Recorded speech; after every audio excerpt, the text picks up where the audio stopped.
सहन न हो पाएगा। इतना कहकर कमल ने अपनी व्हीलचेयर घुमाई और उसके पहिए घुमाते हुए वो बाहर चला गया। शिवानी उसे जाता देखती रही। भाई की पीड़ा उससे छुपी न थी। तभी दीपा उससे बोली, तुझे कमल भैया से ये सब नहीं कहना चाहिए था। मैंने क्या कहा? कहा तो कुछ विशेष नहीं, किंतु विवाह की बातों से उन्हें यूं लगा जैसे उनके घावों को कुरेदा गया हो। भैया वास्तव में शादी के पक्ष में नहीं। यदि मैं जीवन भर इसी घर में रहती तो वो निश्चय ही शेष जीवन यूं ही गुजार देते, लेकिन तू तो जानती है कि कोई भी लड़की अपने बाबुल के घर जीवन भर नहीं रह सकती। भैया केवल इसी बात से दुखी हैं और इस दुख को कम करने के लिए ही दूसरा विवाह कर रहे हैं। कैसी लड़की चाहिए उन्हें? दीपा ने पूछा। शिवानी बोली, बस सुंदर, पढ़ी लिखी और ऐसी जो उनका सहारा बन सके। खैर छोड़, अब तू स्नान कर ले, कपड़े मेरे पहन लेना और हाँ, आज तो रहेगी ना? दीपा ने इस प्रश्न पर चेहरा झुका लिया। उसने तो अभी तक शिवानी से अपने दुखों की चर्चा भी न की थी। ये भी न बताया था कि वो यहाँ किस उद्देश्य से आई थी।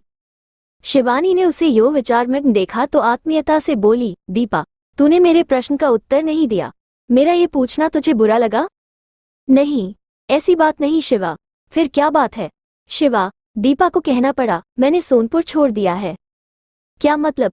चाचा मुझे बेचना चाहते थे। उन्होंने मेरा सौदा कर दिया था।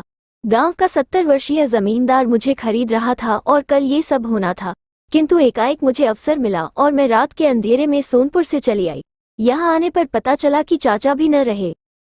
ओह, सोचा था कहीं दूर चली जाऊंगी, किंतु फिर यह न समझ सकी कि इतनी बड़ी दुनिया में जाऊं तो कहाँ जाऊं। कोई अपना नहीं, कोई ऐसा नहीं जो मुझे आश्रय दे सके। आज कहीं बैठी यही सब सोच रही थी कि एकाएक तेरा ध्यान आया।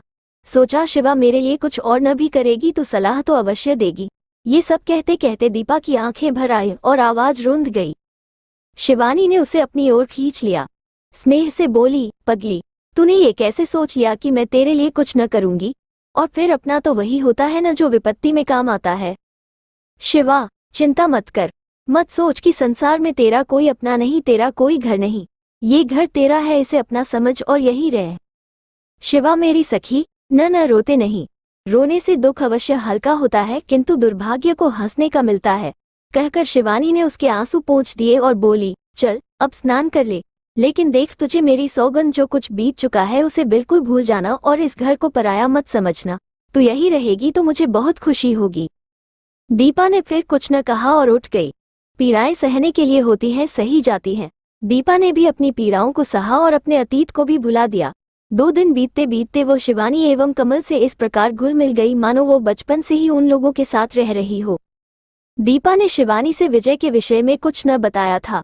ये भी न कहा था कि वो विजय को बचाने के लिए एक विकलांग व्यक्ति से विवाह करना चाहती थी। सच तो ये था कि दीपा ने अब विवाह का विचार ही मस्तिष्क से निकाल दिया था। उसने सोचा था वो अपने लिए कोई छोटी मोटी नौकरी खोज लेगी। इससे 2 लाभ होंगे।